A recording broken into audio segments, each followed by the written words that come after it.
Hey, it's Pastor. Listen, we're coming to the close of the book of Malachi, and I want to talk about one more thing. It's worth it. It's worth it to serve God. It's worth it to go through what we go through to live the Christian life. It's worth it because God takes care of his own. So come on in. Let's have a conversation about it's worth it.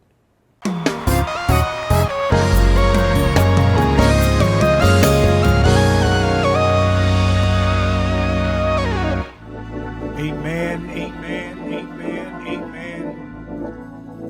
There is power in the name of Jesus. Come on, let's go to God in prayer. God, we bless you and we thank you.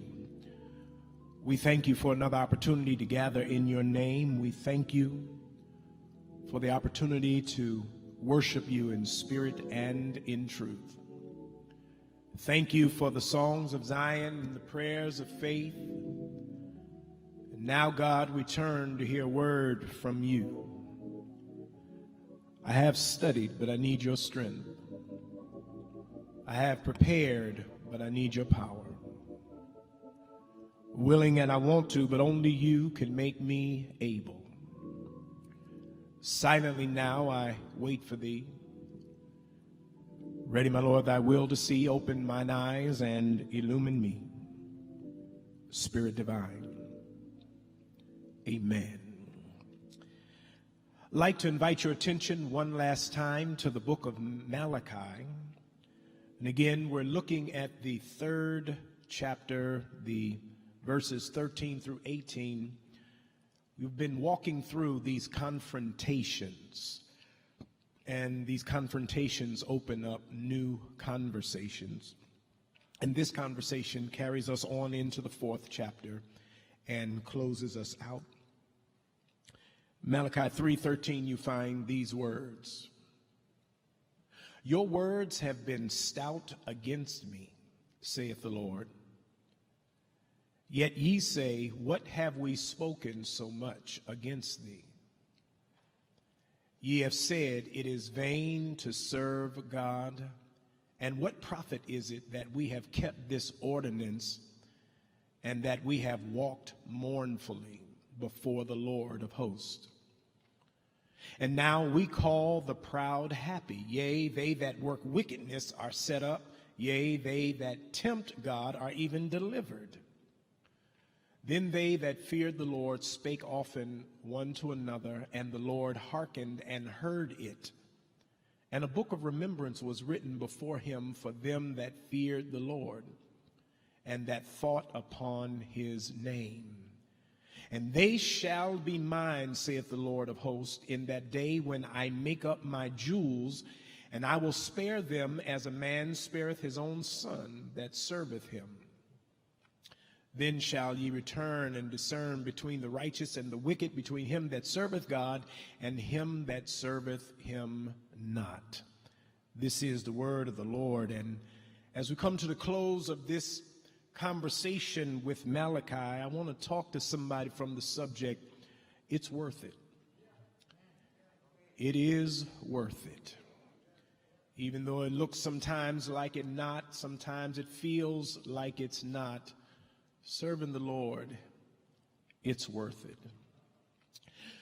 You know, one of the most painful funerals that I've done in a while was just a few weeks ago. Young man, I'm not going to call his name because I don't want you to have his name and not the whole context. It was a young man, 19 years old, who made the choice to take his own life. And I'm not judging that in any way, and that's why I don't want you to judge him. But it was painful. It was a painful preaching moment. It was a painful moment to watch the young people. And I celebrate those young people because real talk, as church leaders and so forth, we were wondering, will we have a crowd issue and will we have a disturbance, the challenge of younger people, millennials and so forth. But those young people were so respectful, orderly, even in their pain. They walked through and walked out.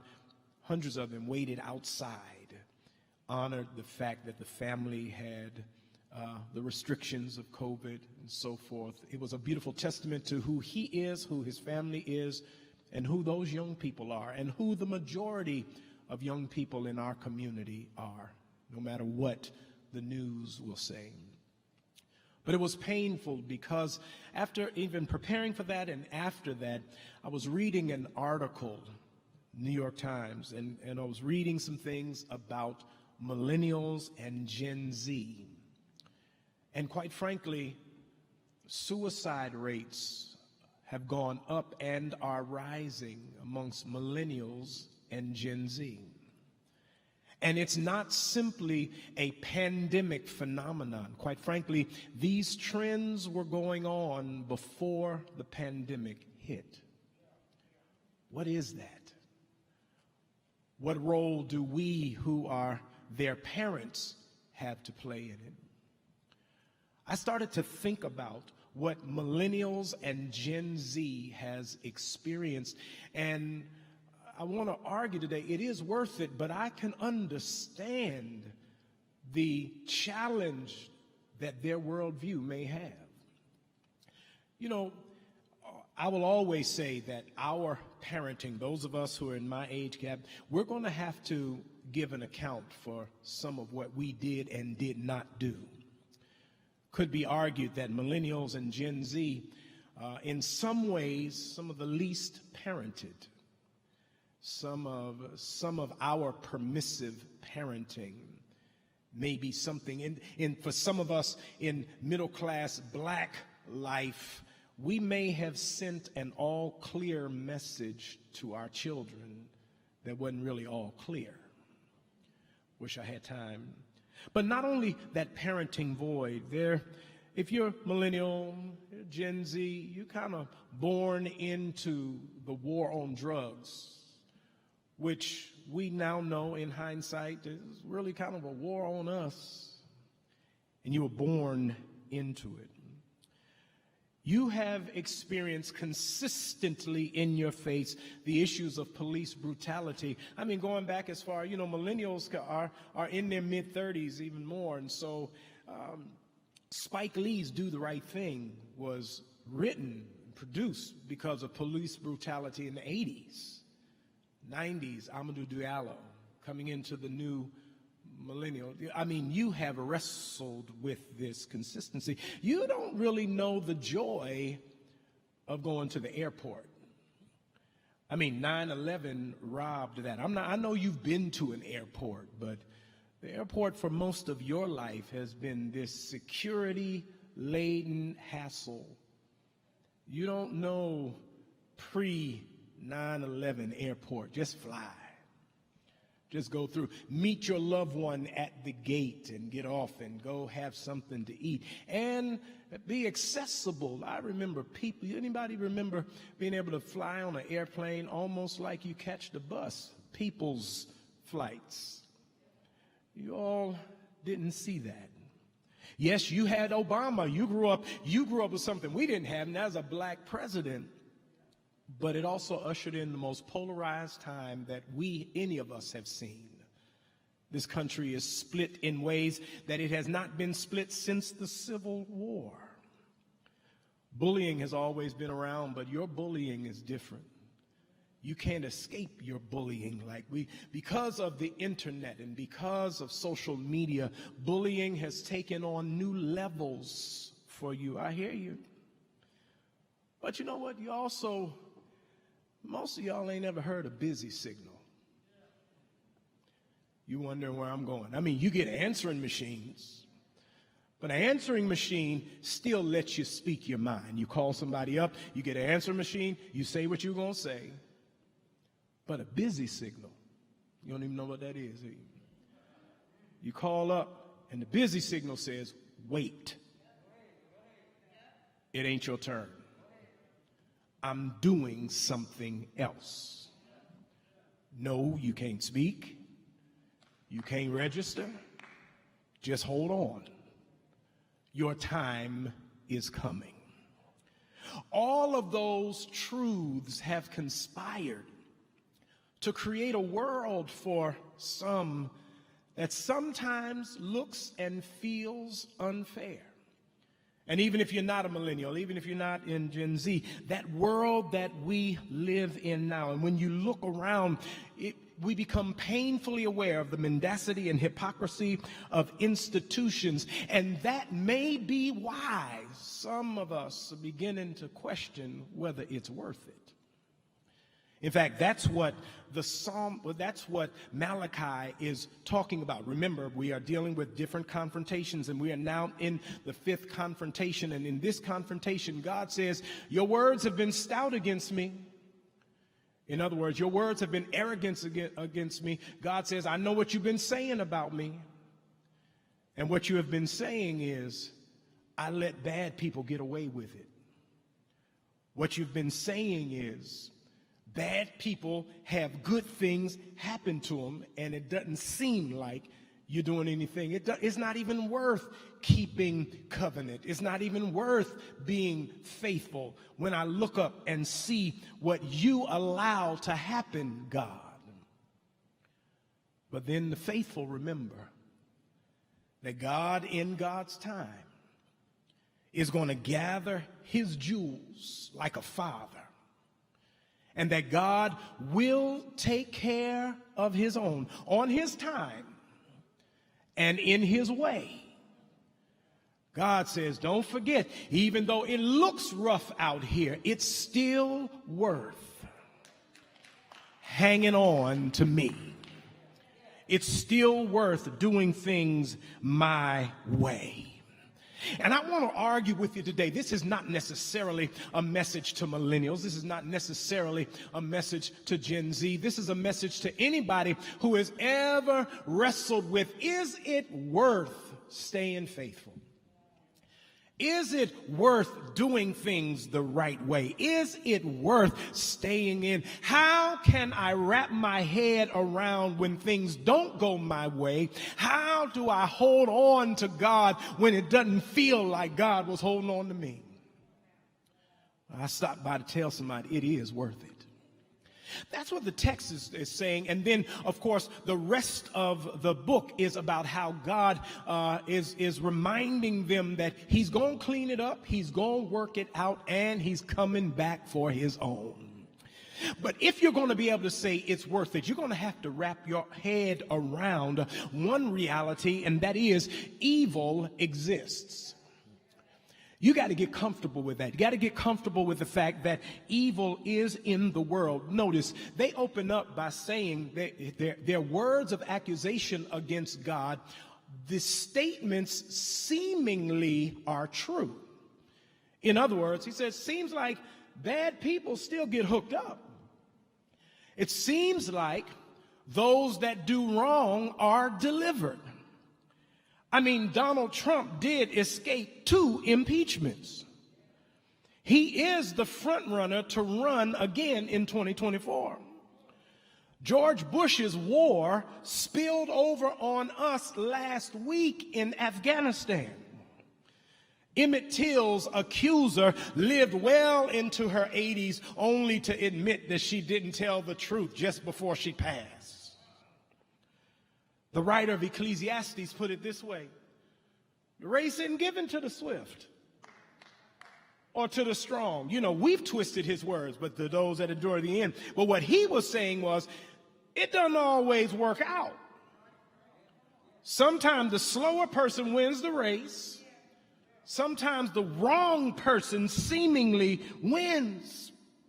How do we wrap our head around that and keep on coming to church? Oh, it's easy to quote Psalm 37, fret not thyself because of evildoers, nor be thou envious of those workers of iniquity, for they shall soon be cut down. But when? When do they get cut down? How do I wrestle with that fact that these opening statements are true on some level? Evil exists. It means that all of us are going to have a working theodicy. Can I stay here for a little while? A working theodicy means the defense of God's goodness in light of evil in the world. That means I have to have a way of being able to say God is good even though that happened. I have to be able to say that even though the omnis of God are true and this still happened, I still believe in God. Meaning he's omniscient, he's omnipotent, and he's omnipresent. That means he's all-knowing, he's all-powerful, and he's everywhere. But this still happened, and I have to wrestle with the fact that if he's omniscient, that means he knew it was going to happen. If he's omnipotent, that means he could have done something about it. And if he's omnipresent, that means he was there when it happened. How is he still good? How do I wrestle with that? The reality is that means I have to bring in my theology of evil. How do I understand evil? Can I stay here for a while? Let me see if I can make it plain. You do remember that we teach about the original fall. I'm going to bother you this morning because sometimes I think that we don't think through our whole theology. See if I can make this thing plain. We believe in fall. We believe that evil is in the world. But when did it get there? You see, Genesis 1:1 says, in the beginning, God created the heavens and the earth, right? But then over in Genesis 3:1, we got this temptation. And this temptation of this serpent. Well, where did the serpent come from? There hasn't been a fall yet. So how do we get something that is evil in something that was assumably created perfect? You do remember Jesus over in Luke, the 10th chapter, when his disciples came back telling how they had victory over Satan. Jesus says, I remember when I saw Satan cast out of heaven. Do you remember that? And you do remember that the Ezekiel information helps us to know about how he exalted himself, or points us to this pre-creation fall of Satan.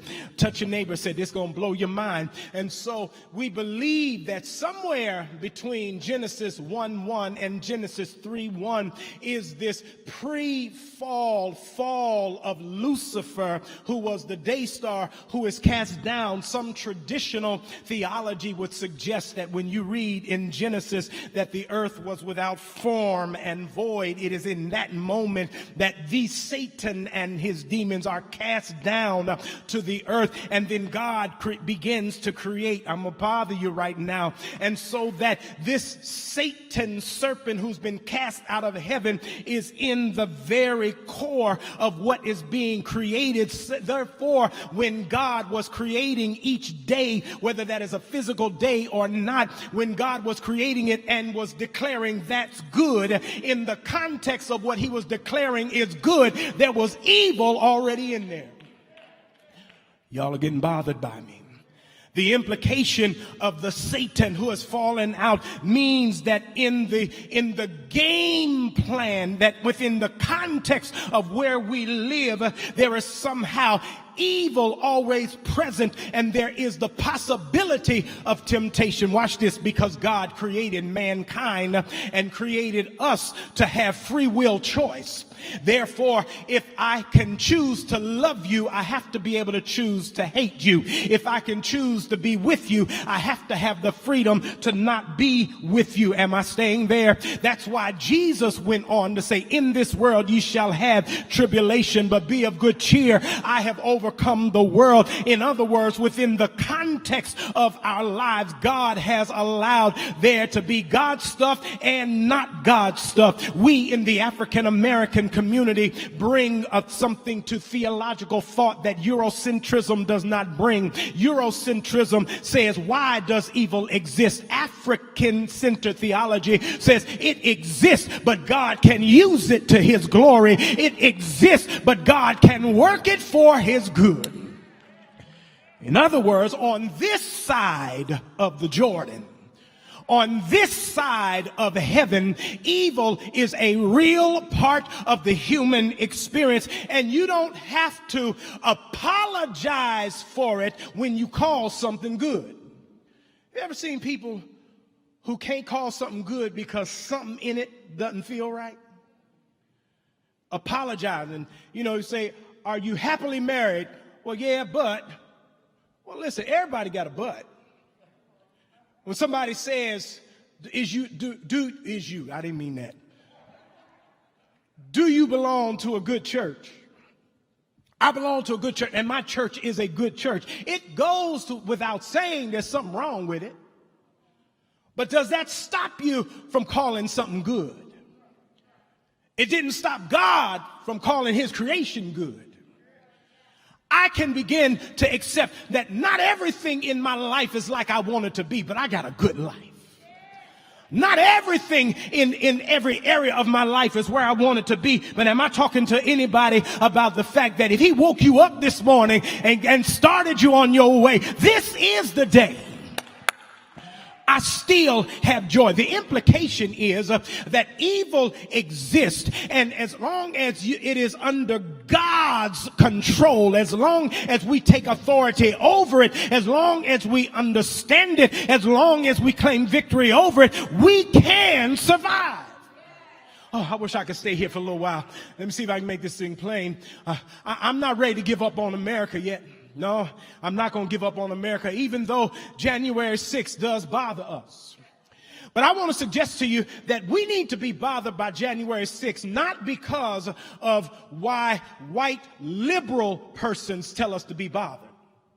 Oh, y'all going to get mad at me. You see, white liberals will have us to be bothered on January 6th by the men and women outside the Capitol trying to get in. They would suggest that something has gone very wrong because of what they did on the outside of the Capitol. And we ought to be afraid of those persons on the outside of the Capitol. Y'all gonna get mad at your pastor, but you need to understand, I'm not as afraid of the ones on the outside of the Capitol. Because if I really will be honest, those that were on the outside of the Capitol, yes, they need to be brought to justice. But if I'll really be honest, those that were on the outside of the Capitol have a legitimate concern with this country. Y'all gonna get mad. Not the election. The election was not fair. But those that were on the outside of the Capitol are part of that working class America whose wages have not changed for over the last 40 years. I mean, what does it feel like to be white in America and you still can't make it? You're white in America and you still are on the backside. You are white in America and running out of jobs. You're in a place that leans in your direction and it still ain't working for you. Y'all gonna get mad at me. In other words, they've just been fooled by the ones inside the Capitol into thinking that it's my fault or that it is minority fault, when the truth of the matter, my real concern is the one inside trying to make excuses for the ones outside so that they can keep a white supremacist evil on the throne. You see, Fred Hampton and the Black Panthers and Martin King were trying to say to white working class people, y'all on the wrong side. Donald Trump ain't thinking about you. You need to join us so we can right this whole wrong. Know where evil really is. We in Pennsylvania need to be asking, how come Pat Toomey didn't volunteer for 9/11 Commission? He's not running for office again. If it all is about politics, then Pat Toomey, if he claims to be the man that he is, should have been the first one to say, I'll help bring justice. Y'all gonna get mad at me. Evil exists. Well, that's not gonna stop us from fighting it and winning. I got to get comfortable with the fact that evil is around. Well, I know somebody says, but Reverend, I don't want to live in a world like that. I don't either. But that's why the next thing that comes up for me, and that is God takes care of his own.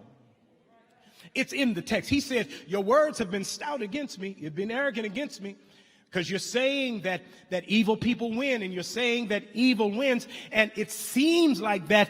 But then the righteous began to think about it. And they began to think, and they remembered that God takes care of his own. And they shall be mine, the scripture says, saith the Lord, in that day when I make up my jewels. Then he goes on and uses some language, just as a father. You know, I like that. I started thinking about that yesterday as I was wrapping up on this discussion. I started thinking the image of a father.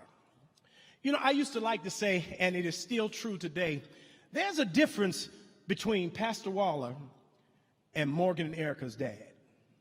There really is. There's a difference. I mean, they're in the same body, but they are two different people. I mean, Morgan Erica's dad goes to Pastor Waller's church, but he doesn't go every Sunday. And Morgan Erica's dad has a thing. Most fathers in here are going to, I mean, when it comes to my daughters, I ain't forgetting. And I got, there's another gear in me for them.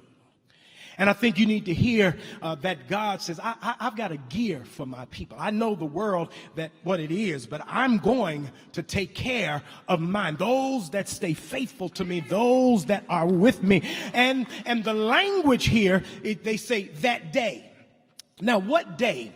Whenever you see this seemingly eschatological language, we know that the Bible holds in tension the existential and the eschatological. In other words, that means that God can work it out in time, or God can leave it to be worked out when time is no more. But that God, in God's infinite wisdom, will work that thing out. I wonder, do I have any people that are listening to me that's got some of this, got some gray hair, that know things may not work out in time. They may not work out right when you want them, but God has a way of using it for his glory. Can I come on? Let me see if I can make it plain. The grief process, when things go wrong, when things don't feel good, when things are traumatizing, when things hurt, there is a natural part of us that wants to know why. And that's what fuels this question. It's kind of like, God, how long? How long are you going to let this stuff happen? How long are you going to let seemingly the other side win? Now, I wish I could tell you that God always answers it in the moment, but that's not true. You do remember Job. God never tells Job why. He blesses him, but he never does tell him why he went through. What I've got to get comfortable with is knowing that evil exists and believing by faith that God will take care of his own.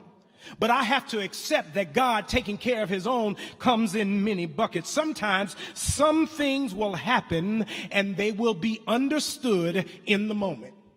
Let me see if I can make that plain. You know, we just said goodnight to our father. And in the moment when Mr. Payne went home, it was painful in the moment. In the moment, it was hard to hear. It was hard to hear when my wife called me. It was hard to tell Erica. It was hard to tell Morgan. In the moment, we all had tears in the moment. But then, not many moments after that, we began, and God began to speak in each of our hearts. And we began to piece together. He was 84 years old. And we began to piece together that he had had the great life that he had. We began to piece together that if you're going to leave here, being able to go to bed and just not wake up the next morning, can it be any better than that? God met us in a moment and helped take something that was painful and make it all right and understandable in the moment. But sometimes it doesn't happen in the moment. Some of us have some things that are back there. It didn't make sense then. It didn't make sense in the first decade. It didn't make sense after 20 years. But I wonder, am I talking to anybody now that is riding on the fuel of experience, and some stuff that happened to you early on in life now is informing your anointing? It did not make sense when it happened, and it hurt when it happened, but now you can say through it all, oh, I'm going to stay here right now. Every now and then when I'm preaching, I preach through my scars, and you can hear me because of wounds that came a long time ago. But then I'm going to make you mad because there's some stuff that we don't get in the answer. We sang "Draw Me Nearer" this morning. And there was a phrase in there that says, "Until I find my rest in thee." Do y'all remember that? In other words, there's some rest that we won't have on this side. There's some things that won't make sense on this side. And the only thing about it that makes sense is that I trust God. I trust God will make it work out. I trust God will work it out and it will make sense. I trust God that it will be used to his glory, because I want to believe all things work together for good to them that love the Lord. Can I stay there for a while? Text your neighbor and say, Pastor Waller is bothering me this morning, and he's getting ready to bother me some more. Because you know what we've done with that text? We have messed the text up. And every one of us, including me, has been guilty of it. Because most of us will quote it like this. We quote it like Travis Green's song. All things are working for my good, right? All things work together for my good. That ain't what it says. It does not say my good. Go on, read the text. It says all things work together. Most of your English versions will say for good. And then the literal, faithful versions are going to say all things work together for the good. Y'all going to hear me in a minute. Some of your Bibles, if you'll look at that phrase, they'll have an asterisk, or they will have a indication or an indices, which suggests that the original language implies a definite article for the word good, so that it does not mean that all things work together for my good. I'm sorry, Travis, I love the song, but it doesn't say my good. It says good, or even more, the good. Now, how do I balance my good with the good? Because it is possible that God will let some stuff happen that does bring him glory and is for the good, but the good doesn't feel good to me. Can I keep pushing? Busy signal. I called and he did not answer. Busy signal. It did not work the way I want. I did not get to speak. Y'all are going to get mad at me. You need to understand that the implication of all things, I believe it. And I believe that ultimately, if I could argue it, that if I could ever get my will over into his will, then it's not wrong, Travis, to say my good, because as long as my will is in his will, then the good is going to work out best for my good. But I've got to make sure that it does not stand in my good. I'm about to say some things that make you mad. Can I say, let me see if I can make this thing plain. Do you understand that everything that happens within the context of it, we can find some good in it? If God could say it was good, even though there was a creation that had Satan in it, I can say there is good even in some of the worst moments of my life. Can I come a little closer? HIV specifically and selectively infects and destroys CD4+, which is the surface protein of T lymphocytes. Research into this very part of the HIV virus has led to breakthrough understanding of how to cure other forms of cancer and other diseases. I'm not talking about the cure for HIV. I'm talking about HIV itself has embedded in it something that can be used. Y'all not gonna like it. Has something in it that when studied and taken can now be turned around and used for the healing of a nation. Y'all gonna get mad at me. The African American church is arguably here to keep Christianity Christian. The music that we sing and the theology that we bring is what is going to be the salvation of the church in America. But you cannot have African American Christianity without a transatlantic slave trade. You can't have what we have without the brutalization that we've been through. Maya Angelou says, I know why the caged bird sings, and the caged bird has some music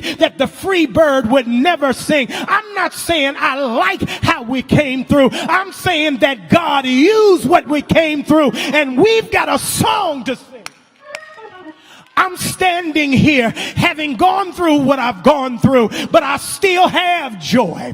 Having gone through what I've gone through, and I still have peace. I feel like going on because the same God that picked me up The same God that turned me around has given me reason to look at every dark cloud and find the silver lining, to look at every storm and find the salvation. I still believe God will.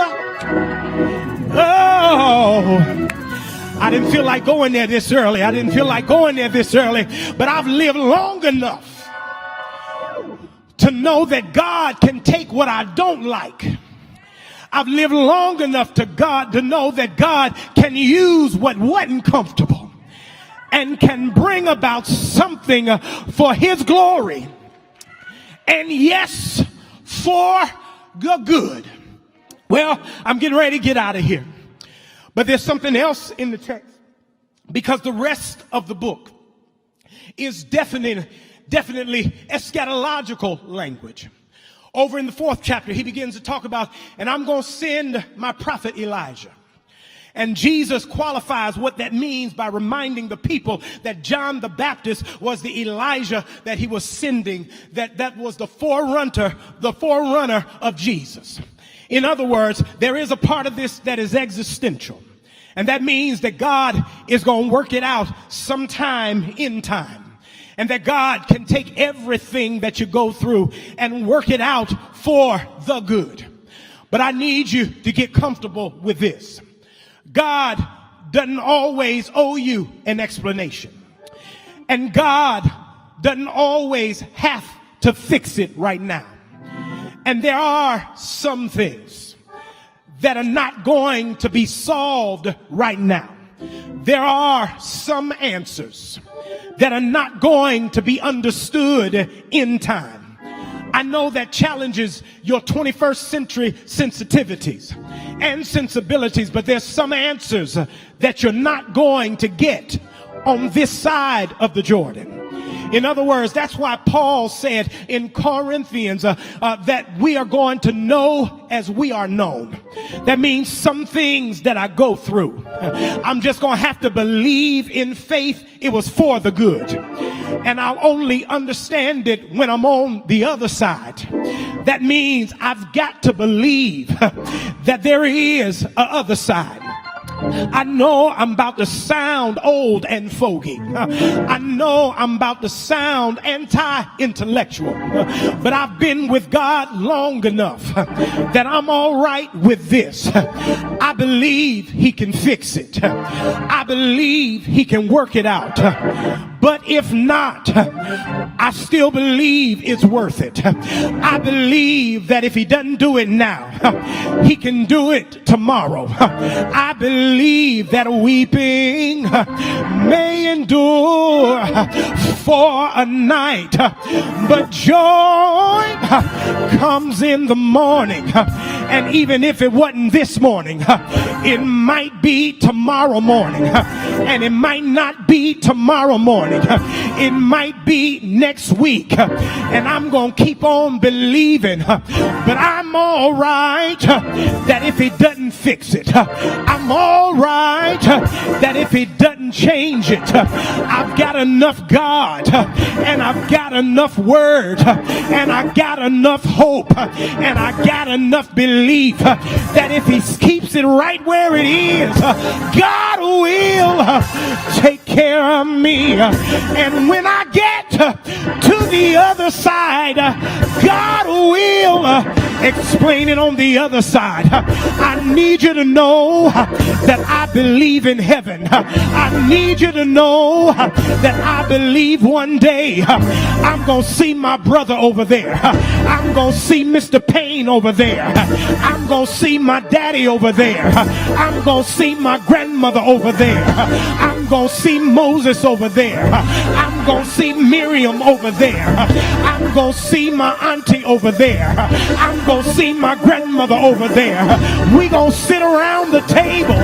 It's going to all make sense. I'll be able to say, I understand why I cried. I understand why I fell. I understand why it got that way. But I'm so glad he kept me. I'm so glad he never left me. It got all right. Say yes. Yes! Yes!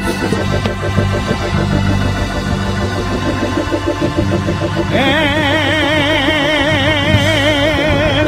is there anybody here? Is there anybody here that loves my Lord? Is there anybody here that knows it's going to be all right? Is there anybody here that can give God a praise? Say yes, yes.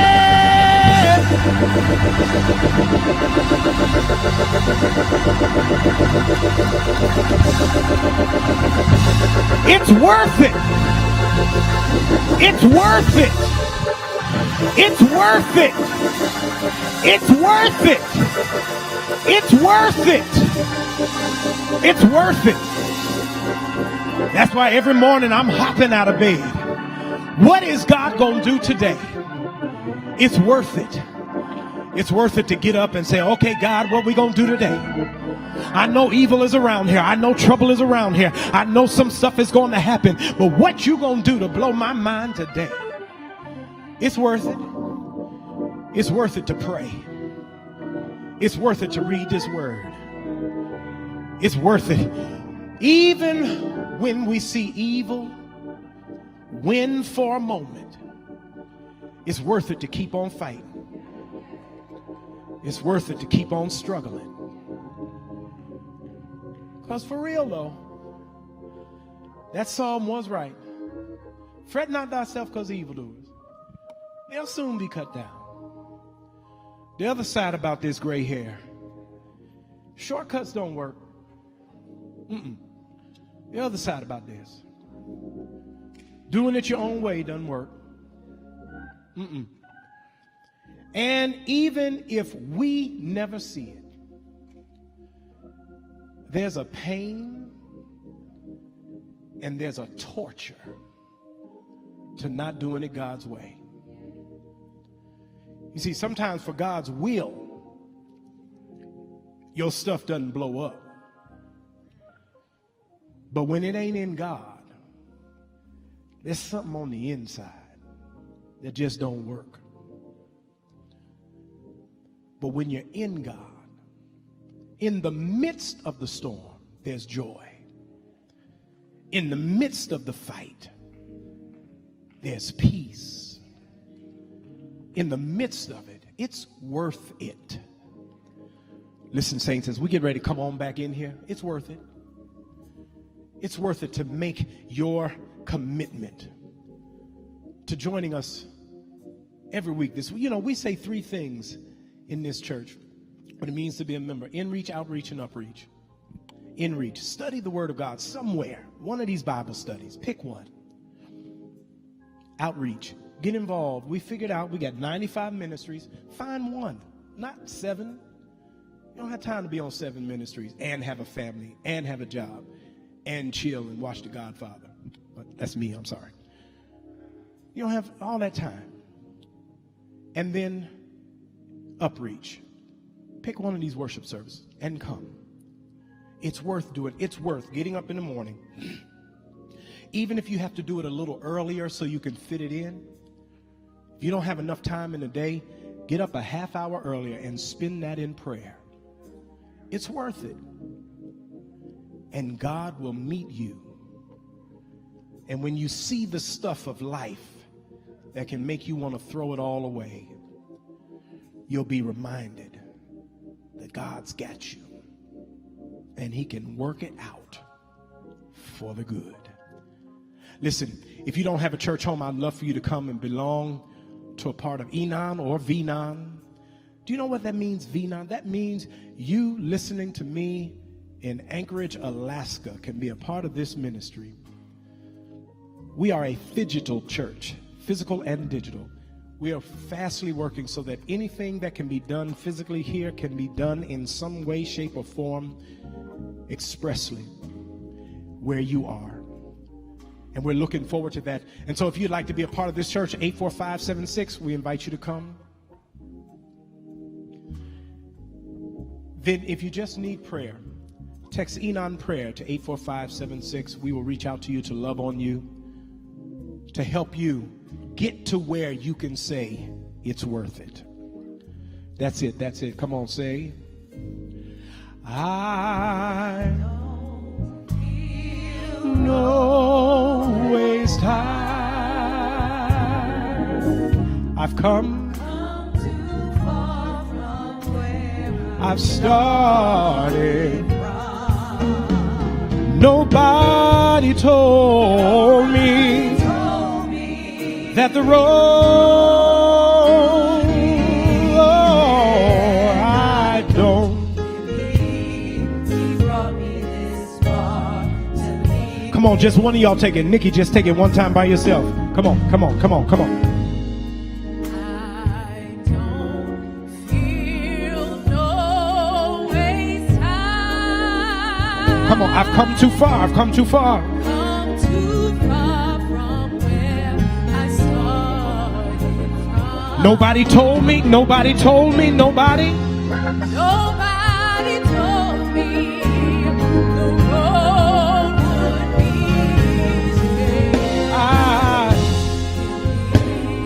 He brought me this far. Come on, we need to all say that together. No music, no music. Everybody say, I don't feel no waste time. Come too far from where I started from. Nobody told me the road would be easy. Don't believe brought me this far. Come on, let's get ready to pray. God, we bless you and we thank you. Thank you for the truth of your word. God, we recognize that we're not trying to escape all evil. We're not looking for perfection on this side of the Jordan. We ask that you deliver us from it. And we ask that you help us to process through it. And help me, Lord, to recognize that part of what I go through is ultimately to be a blessing to somebody else. Lord, that even when I can't trace your hand, I can still trust your heart. Even when I don't understand, I can trust that it's all working for the good. Then, God, I pray for the person who now struggles in this moment, struggling to reconcile what they have seen, what they have heard, and what they have felt, to be able to maintain that it's worth it. God, we believe you're worth it. We believe every tear is worth it. We believe that through it all, we've learned, and we're going to grow, and we're going to be all right. Now, God, as we get ready to leave this place, but never from your saving grace, Lord, we would that you go with us and stand by us until we meet again. We ask it in the matchless, marvelous, and majestic name of Jesus the Christ, and for his sake we do pray. Let every heart say amen, amen, and amen. Amen. God bless you, and God keep you is my prayer.